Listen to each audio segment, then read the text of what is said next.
नमस्कार, स्वागत है आप सभी का इंडिया न्यूज उत्तर प्रदेश उत्तराखंड में। मैं हूं आपके साथ शावनी पटनायक। बुलेटिन की शुरुआत करेंगे।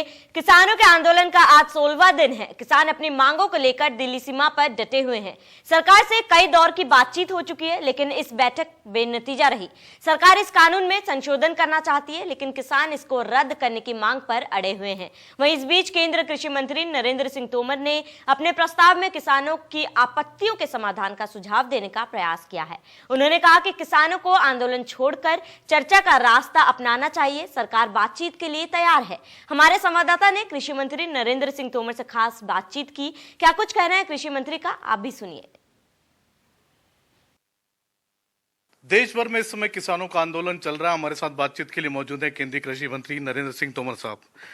तोमर साहब, पूरे देश की निगाह लगी हुई है कि आखिर किसानों का यह आंदोलन कैसे खत्म होगा, कैसे टूटेगा, कैसे ये टकराव गतिरोध खत्म होगा, क्योंकि पूरे देश की निगाह लगी हुई है, पूरा देश जानना चाहता है। भारत सरकार कृषि सुधार बिल लेकर इसलिए आई है कि देश भर में किसानों के जीवन स्तर में बदलाव आए, किसान को उसके उत्पादन का वाजिब दाम मिले, किसान महंगी फसलों की ओर आकर्षित हो, खेती टेक्नोलॉजी से जुड़े, वैश्विक मानकों के अनुसार खेती करने का अवसर हमारे किसान बंधुओं को मिले, किसान अपने उत्पादन का एक्सपोर्ट कर पाएँ और किसान के उत्पादन को बेचने में जो बंदिशें लगी हैं वो सारी बंदिशें समाप्त हों और उसको स्वतंत्रता मिले। वर्षों से जो मंडी की जंजीरों में जकड़ा हुआ था उसको स्वतंत्रता देने का काम इन कृषि कानूनों के माध्यम से नरेंद्र मोदी जी की सरकार ने किया है। और मैं समझता हूँ कि जो किसान आंदोलन हो रहा है उस किसान आंदोलन से सरकार ने कई दौर की वार्ता की है, कई घंटों तक वार्ता की है। वार्ता के दौरान जो बिंदु आए उन बिंदु को भी हल करने के लिए हमने किसानों को आश्वस्त किया है। किसानों की चर्चा में ये आया कि एपीएमसी कमज़ोर होगी, तो हमने कहा उसको सुदृढ़ बनाने के लिए जो एक्ट में प्रावधान करने की आवश्यकता है वो हम कर देते हैं। उनको लगता था कि भाई एसडीएम के स्तर पर उनको न्याय नहीं मिल पाएगा और जुडिशली में जाने की अनुमति होनी चाहिए, तो हमने कहा हम इस पर भी विचार कर सकते हैं। उन्होंने कहा ट्रेडर का रजिस्ट्रेशन नहीं है, तो हमने कहा इस पर भी हम विचार कर सकते हैं। उन्होंने कहा कि जो फार्मिंग एग्रीमेंट होगा उसको रजिस्टर्ड होना चाहिए, तो हमने कहा इस पर भी विचार कर सकते हैं।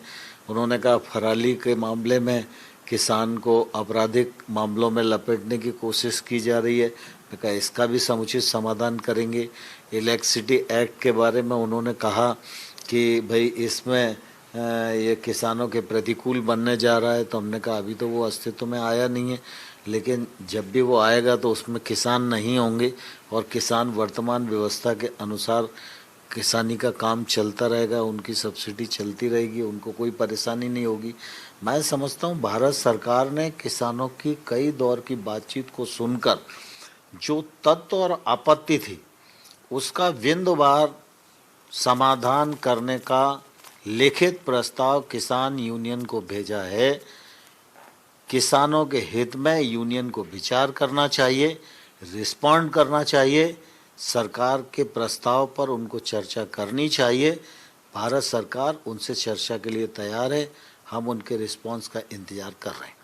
बिल्कुल, किसानों को बातचीत की टेबल पर आना चाहिए, जो भी उनकी समस्या उनको सुलझाना चाहिए। लेकिन कौन से ऐसे तत्व हैं कि जो अभी भी तीनों कानून की वापस लेने की जिद पर अड़े हुए हैं? रेल की पटरी रोकने की बात करते हैं, वो कहते हैं कि हम दिल्ली जयपुर हाईवे बंद कर देंगे, भारत बंद फिर से करेंगे। आखिर कोई ऐसे तत्व तो होंगे? मैं समझता हूँ कि अभी तत्वों के बारे में तो मैं आप सबके ऊपर छोड़ता हूँ कि आप सब मीडिया में काम करते हैं, आंदोलन को भी देख रहे हैं, देश को भी देख रहे हैं, देश की समस्याओं से भी अवगत हैं। लेकिन मैं किसान यूनियन के लोगों को एक तो इसके लिए धन्यवाद देना चाहता हूं कि आंदोलन में उन्होंने अनुशासन को काफ़ी बनाए रखने का एक सफलतम प्रयत्न किया है। मैं इसके लिए उनका आभारी हूं और आगे भी अनुशासन बना रहे इसके लिए मैं उनको आग्रह भी करता हूं। और लेकिन मैं उनको यह ज़रूर कहना चाहता हूं कि अभी ध्यान में आया मीडिया के माध्यम से ही कि इस आंदोलन का दुरुपयोग करने की कोशिश हो रही है। इसमें उनको सावधानी बरतना चाहिए। मैं सुबह अखबार पढ़ रहा था तो ये दैनिक भास्कर मैंने पढ़ा, इसमें लिखा है कि किसान आंदोलन में दिखे दिल्ली के दंगों के आरोपियों के पोस्टर और रिहाई की मांग। ये अखबार मैं सभी को आपके माध्यम से दिखाना चाहता हूँ कि अगर ये तत्व आंदोलन में हैं तो मैं समझता हूँ कि आंदोलन की दिशा बिगड़ जाएगी और इससे किसान का नुकसान होगा।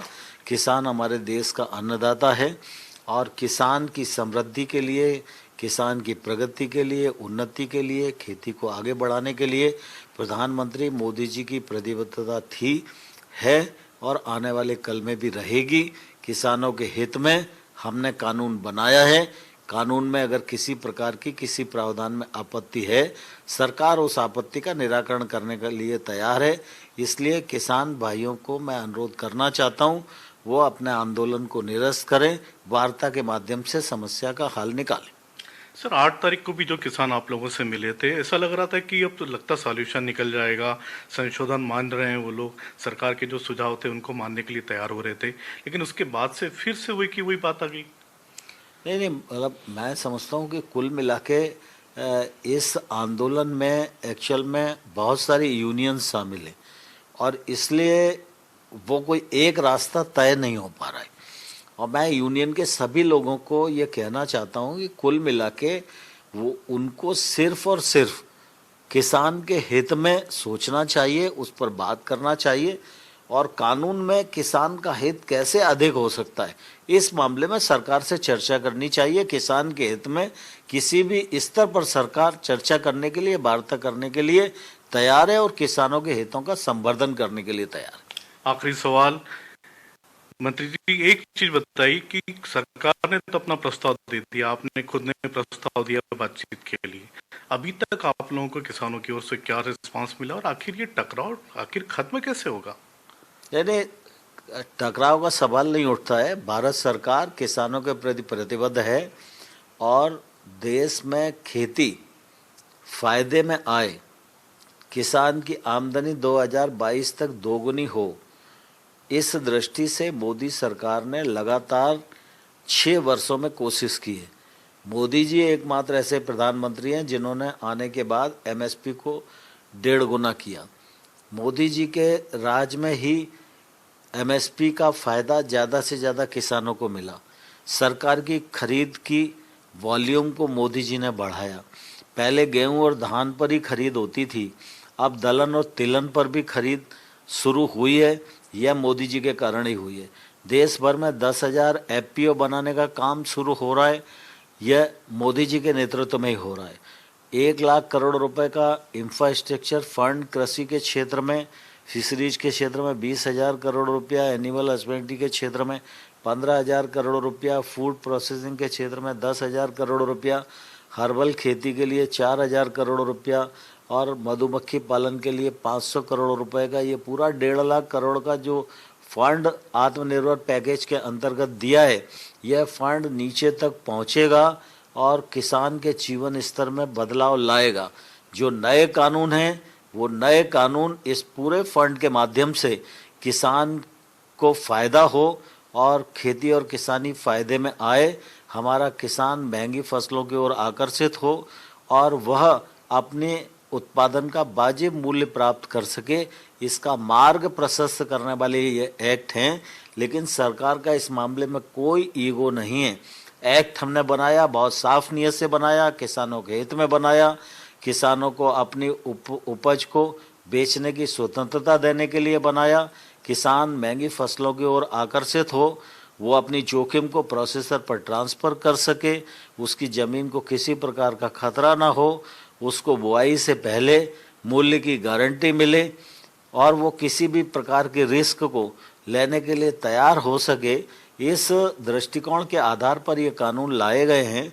लेकिन फिर भी अगर किसी किसान को इस पर कोई आपत्ति है तो सरकार आपत्ति सुनने के लिए भी और निराकरण करने के लिए भी तैयार है और हमने उनसे चर्चा के दौरान जो बिंदु आए थे उनके निराकरण के लिए प्रस्ताव भी भेजा है और मुझे आशा है कि उस प्रस्ताव पर जवाब जल्दी आएगा और वार्ता होगी और रास्ता निकलेगा। ये थे केंद्रीय मंत्री नरेंद्र सिंह तोमर, जिनका कहना है कि किसानों की सरकार है, मोदी सरकार किसानों के हित में ही फैसला करती है, किसानों की आय बढ़ाने के तमाम उपाय किए और उनको पूरी उम्मीद है, पूरी आशा है कि किसान बातचीत के टेबल पर आएंगे और उनकी जो भी समस्या है उनका समाधान बातचीत से ही निकलेगा। कैमरामैन कुलभूषण के साथ संजय शर्मा, इंडिया न्यूज, दिल्ली।